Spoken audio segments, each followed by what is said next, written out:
কি আপনার দেখলাম যে হাজী সেলিম সাহেব রাগান্বিত, ঘটনাটা কি? হাত দিয়ে ইশারা করে দেখাচ্ছেন যে উনার ওই জেলখানায় উনি খেতে সমস্যা হচ্ছে। আইনজীবী দৃষ্টি আকর্ষণ করার জন্য সেই উচ্চস্বরে কথা বলছে, চিৎকার করেছে। আমি তো খাইতে পারতেছি না, আর আপনি উকিল মানুষ, আপনি তো কোনো কিছু করতে পারতেছেন না। কথা বলার জন্য কাঠগড়ের কাছে যান তার আইনজীবী প্রাণনাথ রায়। আইনজীবী হাজী সেলিমকে ওকালতনামায় স্বাক্ষর দিতে অনুরোধ করেন। আইনজীবীর এই কথা শুনে ক্ষেপে যান হাজী সেলিম। তিনি রাগান্বিত স্বরে হেত হেত বলে চিৎকার চেঁচামেচি করতে থাকেন। হাজী সেলিমের চিৎকার শুনে এজলাসে উপস্থিত অন্যরা হতবাক হয়ে যান। হাজী সেলিমের মেজাজ খারাপের বিষয়ে তার আইনজীবীর সঙ্গে এ সময় কথা বলেন কাঠগড়ায় দাঁড়িয়ে থাকা সাবেক সংসদ সদস্য সাদেক খান।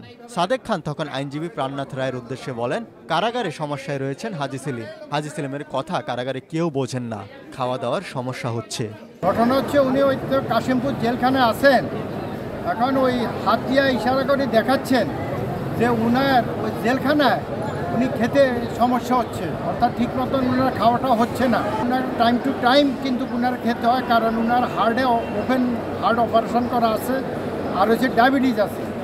এই কারণে উনি বলতেছেন আমি তো খাইতে পারতেছি না, আর আপনি উকিল মানুষ, আপনি তো কোনো কিছু করতে পারতেছেন না। বলতেছে আমার খাওয়ার এটার কী ব্যবস্থা? আমরা বলতেছি এটা আদালতের মাধ্যমে, ওখানে থ্রো ডিসির মাধ্যমে আমরা যে ডিভিশনের ব্যবস্থাগুলো আমরা করতেছি, আপনাকে একটু ধৈর্য ধারণ করতে হবে। এ সময় হাজী সেলিম তার ডান হাত কাঠগড়া লোহার রডের উপর রাখেন। তিনি মুখ গম্ভীর করে থাকেন। তার সামনে একটি ওকালতনামা ডান হাতে ধরে রাখেন আইনজীবী প্রাণনাথ। ওকালতনামায় স্বাক্ষর করার জন্য হাজী সেলিমকে অনুরোধ করেন তিনি। এ সময় হাজী সেলিম ওকালতনামায় স্বাক্ষর করবেন না বলে জানিয়ে দেন। এক পর্যায়ে ওকালতনামায় স্বাক্ষর করেন হাজী সেলিম। হাজী সেলিম তো সে তো তার কথা বন্ধ, সে কথা প্রতিবন্ধী, কথা বলতে পারে না।